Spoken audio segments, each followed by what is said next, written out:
Parce que si c'est le combat pour la libération de la Côte d'Ivoire, il y a une démarche à avoir.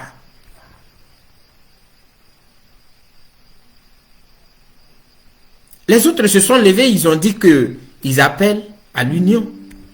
Et si le président Laurent Gbagbo qui avait dit qu'il n'est pas là pour unir la gauche, il trouve maintenant que c'est important, c'est normal.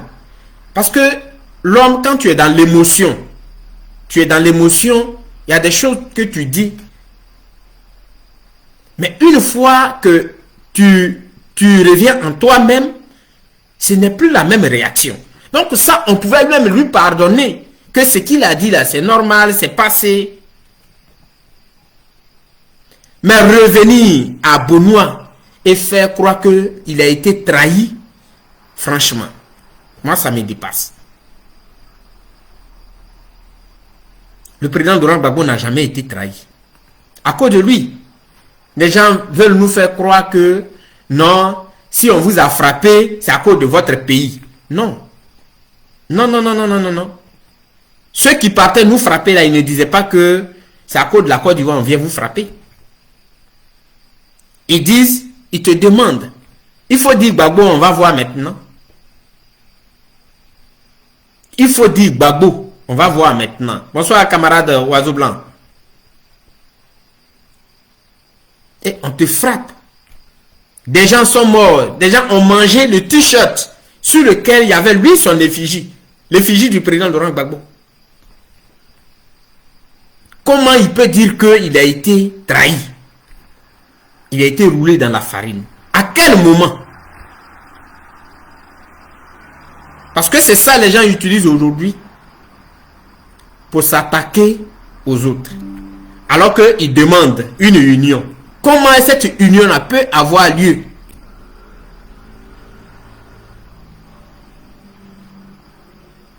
Si on est en train d'accuser les autres de ce qu'ils n'ont pas fait. Hier, il y a un jeune frère qui a fait une publication. Il y a un jeune frère, je ne vais pas dire son nom, qui est venu commenter que Charles Blé Goudé est en train de recruter les Ivoiriens pour, comment on appelle, pour aller combattre en Ukraine. Vous voyez? Quand vous regardez tout ça là, juste on cherche à détruire l'image de quelqu'un qui n'a rien fait. Mais si ce n'est pas encouragé par quelqu'un, les gens ne peuvent pas avoir cette force-là. Mais moi, j'ai vu que quand on dit le président Laurent Gbagbo n'a rien à voir dans ça, je dis c'est faux. C'est faux. La première sortie que le président Laurent Gbagbo avait fait, je crois bien c'était à Beauville.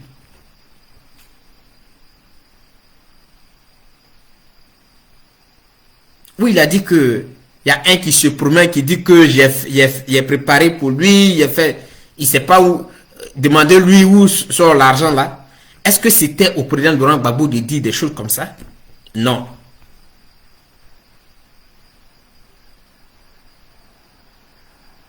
Chers camarades, chers frères ivoiriens, des gens vous utilisent. Ils disent que c'est un combat qu'ils sont en train de mener pour vous libérer. Non, on sera dans le même système. Le système de rattrapage là, on sera dans ça. La démocratie pour laquelle on a lutté, le multipartisme, tout ça là, tout est mort. On parle d'une personne aujourd'hui. Et ce n'est plus caché. Les gens le disent ouvertement. Ils le disent ouvertement.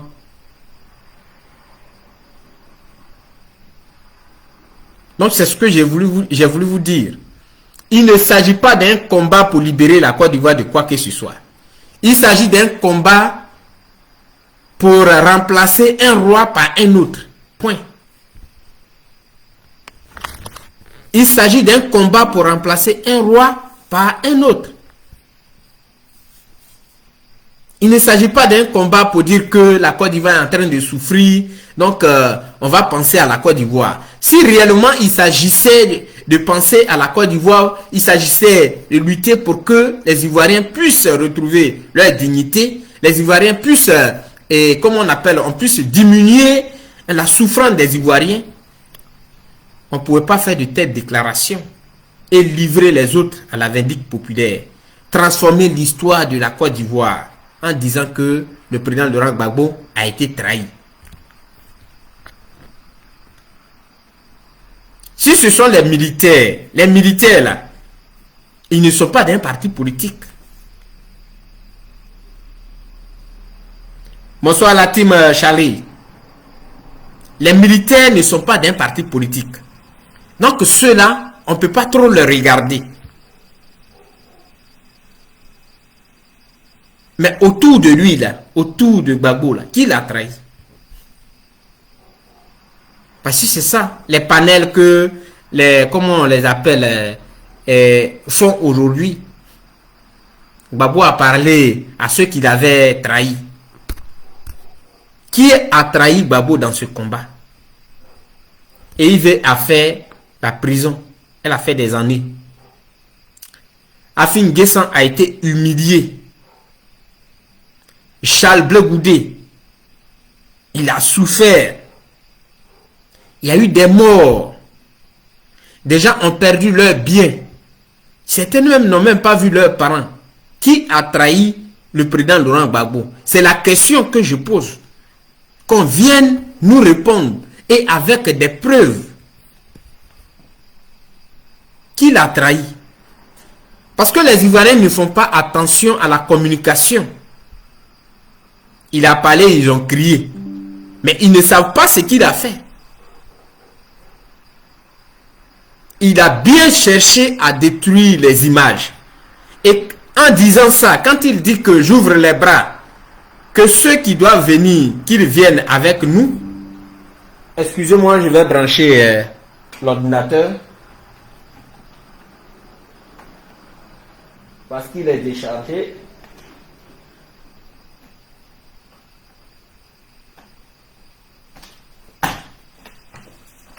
Ceux qui pensent comme nous, qu'ils viennent avec nous.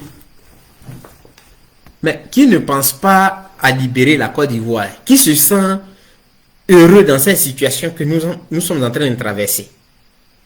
Où les gens se suicident, ils meurent sans des soins. Qui se sent heureux dans ça? Mais le président Laurent Gbagbo a trouvé le moyen de mettre dans la tête de chaque Ivoirien, ou bien d'une partie des Ivoiriens, que il y a des gens qui l'ont trahi. Et qu'il y a des gens qui n'aiment pas la Côte d'Ivoire. Parce qu'il sait que sa façon qu'il a lancé son appel là, beaucoup ont leur ego aussi. Ils vont dire que de la façon que tu as lancé ton appel, moi je ne viens pas là-bas. Donc celui qui va refuser, directement on va dire que c'est lui là qui est contre la Côte d'Ivoire. Voilà comment il travaille, la communication. C'est exprès, il a fait en le disant. C'est une manière de rabaisser les autres, de les ramener à rien, de faire croire aux Ivoiriens que eux ils ne luttent pas pour la Côte d'Ivoire. Même le programme de Charles Blé Goudé, ils ont demandé le programme. Ah, tu fais des proverbes, tu fais des proverbes. Il allait à Yamoussoukro. Il a fait le programme en 12 points. Et il a détaillé, il a soutenu ça. Ils ont bien entendu, hein. Mais ils disent qu'il n'a pas encore présenté le programme. Alors qu'il est le seul, parmi tous ces politiciens-là, il est le seul à avoir dévoilé une partie de son programme. Juste parce qu'il y a quelqu'un qui cherche à... Et tout cela, il cherche à les écarter d'une manière ou d'une autre. Mais il faut que vous compreniez. Je n'avais pas voulu sortir, j'avais voulu penser à autre chose. Attendre que le COJEP fasse sa communication. Mais je ne pouvais pas, comme on le dit chez nous ici, aguantar. Ça dit que je ne pouvais pas supporter ça, c'est ça aguantar. Je ne pouvais pas supporter ça. Parce que j'ai vu les souleux de Paris, j'ai vu des gens qui ont fait des panels en train de salir les autres. C'est pourquoi je suis sorti. La sortie du président Laurent Gbagbo, ce n'est pas une première fois. Ça fait la deuxième fois. Il était allé à Beauville, je crois, où il a rabaissé Charles Blé Goudé. Il est allé encore à Beaunois, où encore il dit aux Ivoiriens que, un, il y a des Ivoiriens qui n'aiment pas les Ivoiriens. Deux, lui, Gbagbo, il a été trahi. Mais c'est depuis quand il a été trahi? Alors qu'il a fait la prison, il a été arrêté par ses collaborateurs. Et comme on appelle avec ses collaborateurs, il a été arrêté le même jour. Certains sont morts. Mais quand le président Laurent Gbagbo dit qu'il a été trahi, ça me donne, c'est pas, ça me fait bizarre. On ne le roule pas. Ça veut dire quoi? Qu'il avait une fois roulé. Personne ne l'a roulé. On peut se tromper. Mais on peut revenir sur ses pas pour dire que je m'étais trompé hier en disant que ce n'est pas mon rôle d'unir la gauche. Mais la situation que nous sommes en train de traverser là, elle est difficile. Il faut qu'on se mette ensemble. Alors, j'accepte l'appel de EIV. On va trouver ensemble, on va trouver des voies et moyens pour trouver le mécanisme. C'est comme ça un leader.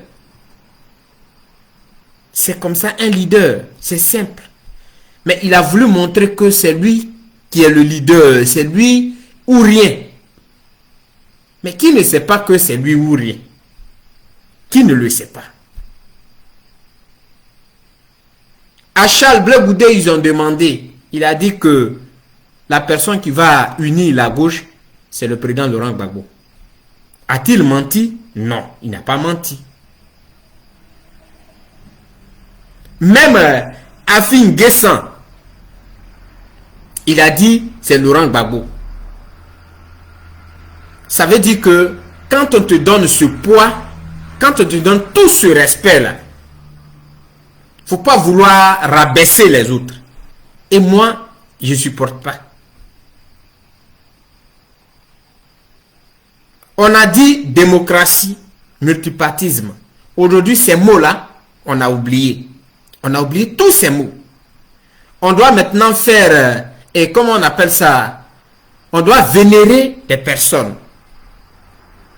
On doit faire des prières, des louanges à des personnes.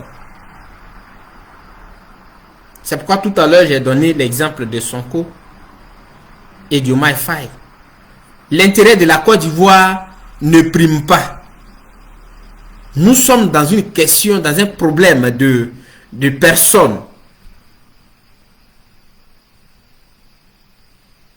Laurent Gbagbo lui-même, il sait que même si on lui donne ses papiers, les autres partis aujourd'hui qui se sont créés de gauche à droite, ils savent très bien qu'ils sont de la gauche. Ils ne savent pas, il ne peut pas aller ailleurs, quel que soit ce qui s'est passé. Il ne peut pas aller ailleurs.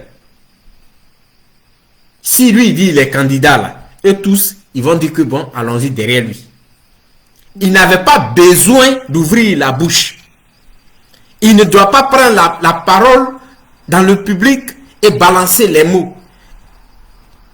Faire croire que les autres l'ont trahi. Gbagbo n'a jamais été trahi. Il n'a jamais été trahi.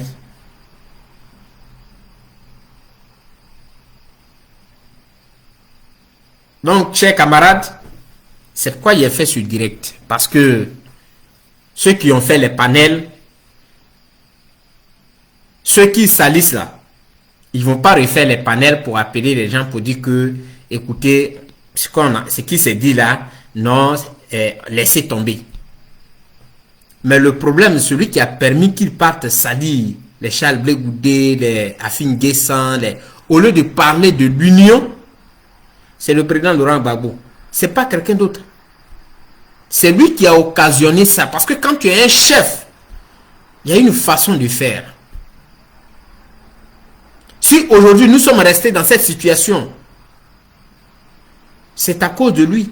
Les gens ne veulent pas qu'on parle de ça. Non, Gbagbo sait ce qu'il fait. Ceux qui dorment dans sa tête, ceux qui dorment dans son cœur, ceux qui dorment dans son ventre, eux là, ils savent ce que Gbagbo fait. Mais nous qui ne dormons pas dans sa tête là, on ne sait pas ce qu'il fait.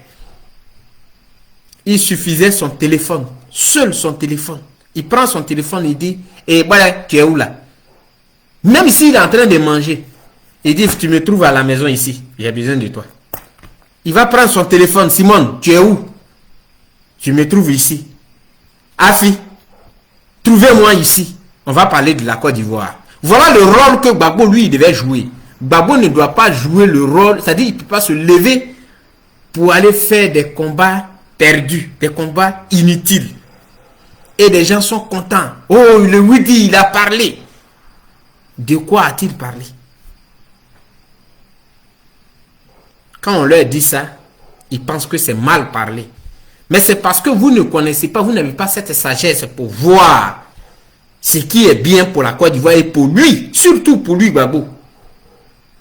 Nous, ça nous fait mal. Depuis quand nous, on a ouvert téléphone pour parler de Gbagbo. Mais c'est lui qui donne l'occasion.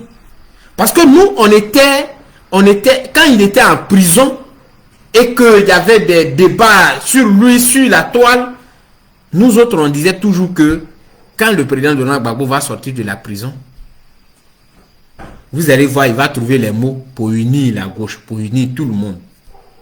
Mais c'est nous, on a eu honte. Oui, on a eu honte. Parce que ce qu'on attendait là, c'est pas ce qu'il a fait. Et il est en train de continuer dans ça. Et les gens le soutiennent dans ça. Oui, c'est lui le père. Ce qu'il dit là, c'est vrai. C'est normal. Nous, on ne regarde pas ça. On a oublié qu'on parle de démocratie. Quand ils sortent là, ils disent la démocratie. Quand ils sortent, ils disent le multipartisme. En réalité, ce n'est pas ça. Ils utilisent les mots pour vous rouler dans la farine.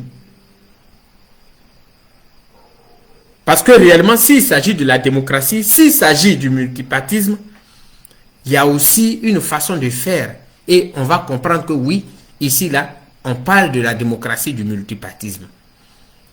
Mais quand délibérément, on prend des gens, on les livre à la vindicte populaire.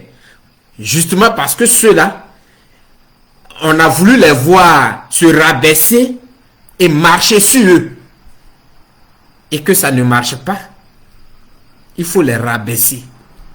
Il faut les livrer à la vindicte populaire. Heureusement que mon parti n'a pas encore fait de communiqué.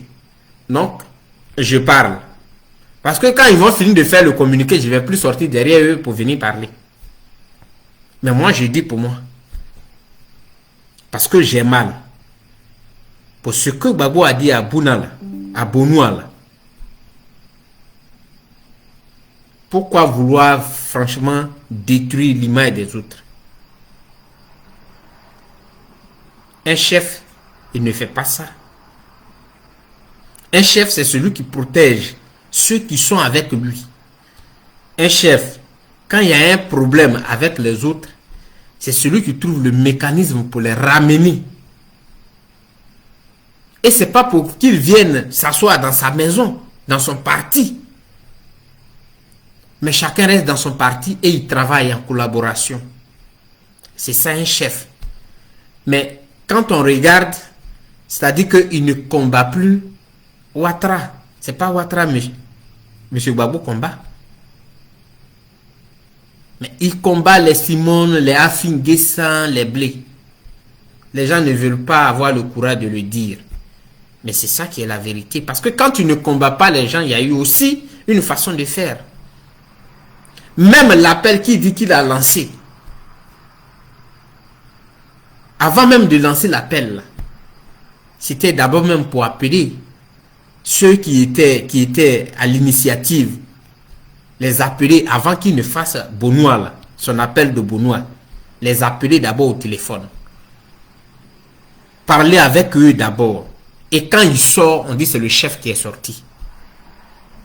Et quand il sort pour dire qu'il a accepté et l'appel est important, il les invite même. Il les appelle. Parce qu'ils ont déjà communiqué au téléphone, ils se sont entendus, même si c'est pas trop ça. Mais pour montrer d'une autre manière aux Ivoiriens que ils sont ensemble, ils les appellent à fille. Je vais à Bonoua, vous venez m'accompagner. Ouais, tu es où? Je vais à Bonoua, venez m'accompagner. Simone, je vais à Bonoua. Mamadou Koulibaly, je vais à Bonoua, venez m'accompagner. Et c'est bouclé. Ils vont dire ça, c'est le chef qui a fait ça. Mais comment il a réussi ça? Quand on dit c'est un grand stratège, mais voilà la stratégie qu'il ne sait pas. Et ils vont à Bonoua, ils sont assis là, il fait son meeting, il finit de faire son meeting. Les Ivoiriens ont vu que ceux-là, ils sont ensemble. Hein. Mais non, il ne l'a pas fait. Il a préféré aller lancer un appel, mais en même temps, livrer les autres à la vindicte populaire. En les rabaissant. Non, non, non, non, ne venez pas, hein. Celui qui veut venir ici pour me rouler, moi, on ne me roule pas, hein. Mais on sait que c'est toi qui roules.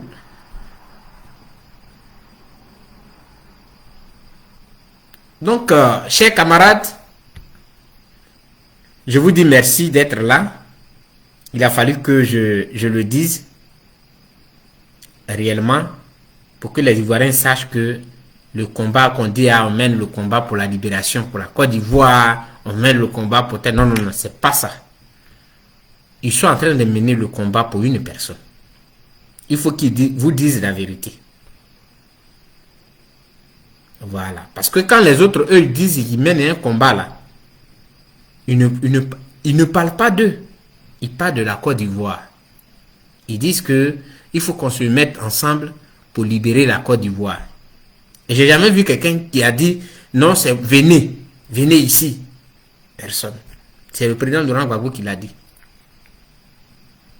Donc j'ai voulu vraiment vous dire merci, Agathe et Magat et Mami, félicitez Zohoré, merci à vous tous, merci à la team Charlie, merci à tout le monde, que Dieu vous bénisse. Le combat continue.